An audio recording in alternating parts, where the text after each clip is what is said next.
You brought your baby home from the hospital, and somewhere in the middle of the diaper changes and the sleep deprivation, there's a 30-day countdown clock ticking on decisions that can cost you thousands of dollars if you miss them. Most new parents have no idea this clock even exists. So today, I'm walking through the exact financial checklist you need to knock out in the first month. Welcome back to Cribside Finance, where we break down the money moves new parents actually need to know. The deadlines, the numbers, and the mistakes that cost real money if nobody tells you about them ahead of time. No fluff, no generic advice. Just the actual dollar amounts and actual deadlines for each stage of your kid's first few years.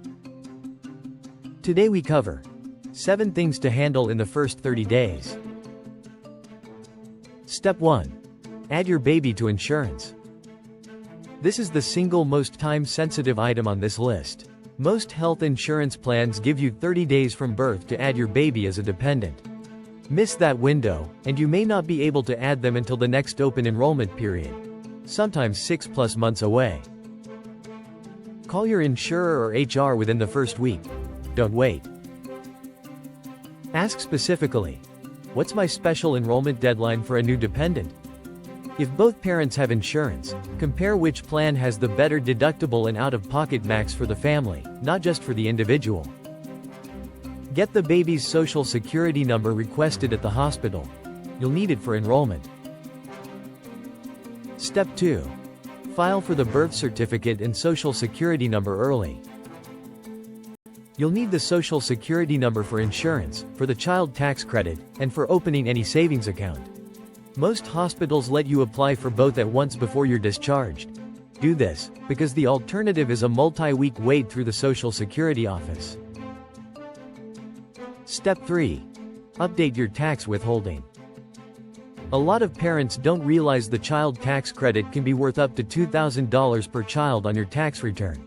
But you can also adjust your W-4 now so you're not waiting until next April to feel that benefit.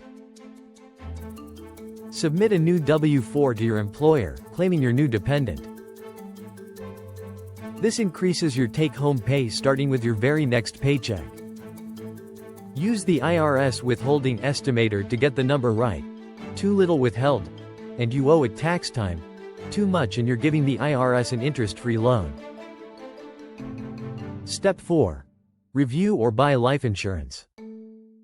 If you don't have life insurance yet, having a baby is the moment to get it. Not because something bad is likely to happen, but because your family now has a real financial dependent. Term life insurance is almost always the right call for young families. It's dramatically cheaper than whole life for the same coverage. A common starting benchmark is 10 to 12 times your annual income, adjusted for debt and how many years of income replacement you want to cover. If you already have a policy from before the baby, check the coverage amount. Many people are underinsured because they bought their policy years before kids. Step 5. Start, or pick, a 529 plan.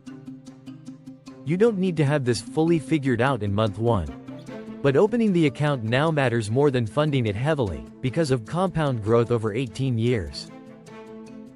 Any state's 529 plan can typically be used for college in any state. Compare your state's tax deduction, if it has one, against other states' investment options and fees. Setting up even a small automatic monthly contribution, even $25 to $50, builds the habit early. We'll do a full 529 versus custodial account comparison in a future video. This is just about getting the account open. Step 6. Check your dependent care FSA eligibility. If you're planning to return to work and use daycare, a dependent care FSA lets you set aside pre-tax dollars for childcare costs. But there's usually an open enrollment window, and rules on new dependent life events.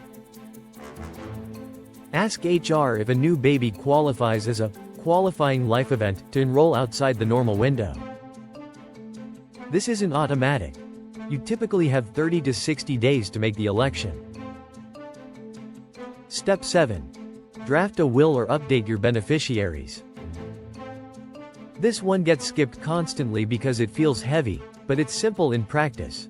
You need to name a guardian for your child if something happens to both parents, And you need beneficiary designations on your accounts to reflect your new family.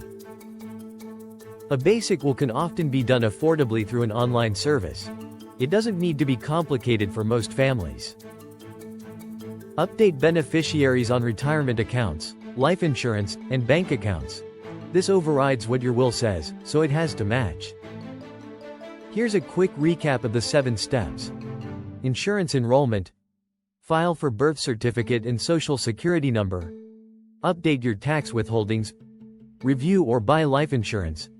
Set up a 529 account. Check eligibility for dependent care FSA. And draft your will or update your beneficiaries. Do these 7 things in the first month, and you've covered the decisions with actual deadlines attached to them. If there's anything you think we missed, drop it in the comments below.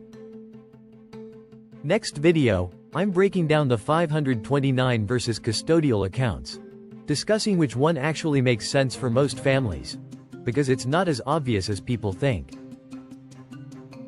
Subscribe to Cribside Finance so you catch that video, and everything else coming up.